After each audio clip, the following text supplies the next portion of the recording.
and welcome to another adventure in classical mythology. I'm Roger Travis, and this is my course, Classics in Ancient Mediterranean Studies 1103. Enjoy the lecture. So at the end of the last segment, I was talking about the difference between Calypso's garden and Alcinous's orchard. Calypso's garden as it's depicted in Book 5 of the Odyssey, and Alcinous's orchard as it's depicted in Book 7 of the Odyssey. And it's worth noting that both of these scenes, the garden and the orchard, are depicted through the eyes of a special kind of traveler, and that there's a connection between these two travelers. The first is Hermes, who looks at Calypso's garden, and the second is Odysseus, who looks at Alcinous's orchard. And this only strengthens a connection that runs all the way through the Odyssey that we'll be talking a little bit about with respect to Hermes when we get to Hermes, and a little bit about with respect to Odysseus when we finally kind of get into his embodiment of the trickster figure. In any case, as tricksters, they're both also travelers, and they're about to cross thresholds into these places, Hermes into Calypso's garden and Odysseus into Alcinous's orchard, when they look. And so there's a parallelism that's set up by the bards themselves between Calypso's garden and Alcinous's orchard. So they're parallel, but as I was saying, they're also quite different. Here's the difference. Calypso's garden is wild, while Alcinous's orchard is cultivated. They're both flourishing, but they're flourishing in different ways. Calypso's garden is flourishing in an uncontrolled way that's very beautiful, but isn't useful to regular human existence. Alcinous's orchard, on the other hand, is flourishing in a cultivated way. The grapes are used in a vineyard, and the fountains are turned in a specific direction, whereas in Calypso's garden, the fountains all ran out all over the place, and they watered the place, but they weren't turned in a specific way that would allow people to come, as they come in the land of the Phaeacians, to come and get their water with which they can do the regular human things that people do. Once we've said that, though, we need to look even more closely at Alcinous's orchard, because there's something there that separates this orchard, despite the fact that it's cultivated, from real human orchards that Odysseus, in his life on Ithaca, and the audience of the bards in their daily lives would have known and would have recognized.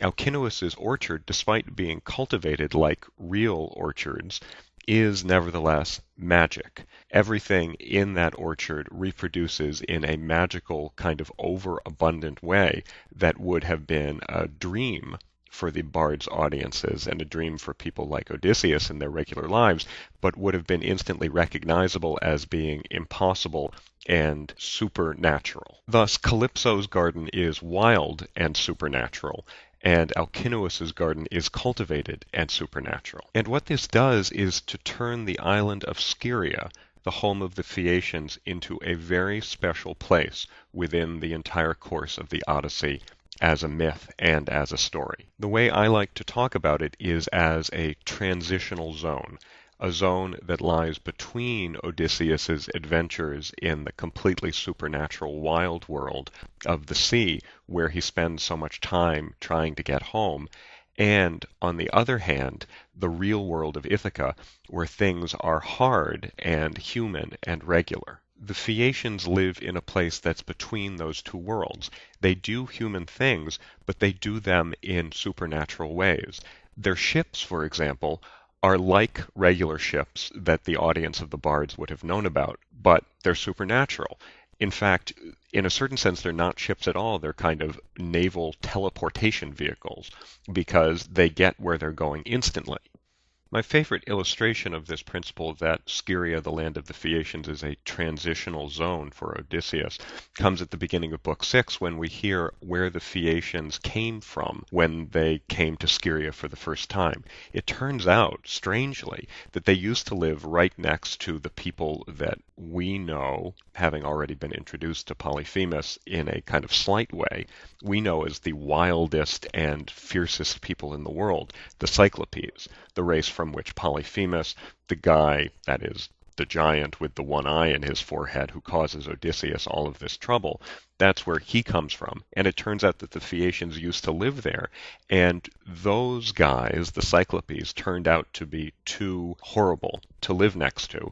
And so the Phaeacians removed from there and colonized the island of Scheria, we hear at the beginning of Book 6 of the Odyssey. The reason I love this so much is that it has a very weird, direct analogy with something in our own mythology, our sci-fi mythology. Obviously, I don't know whether anybody listening to this is a Trekkie or a Trekker, but this thing about the Phaeacians removing from having lived next to the Cyclopes has this strange resemblance to the way that Vulcan was formed. Vulcan, Spock's planet, which, as the mythology of Star Trek goes on, we learn more and more about. But one thing that we learned even very, very early in the original series is that Spock's people left Romulus in order to found a place where they could live without all of the violence that the rest of the original Romulans were perpetrating. And Spock's function from the very beginning of the Star Trek mythology has been as a kind of transitional alien.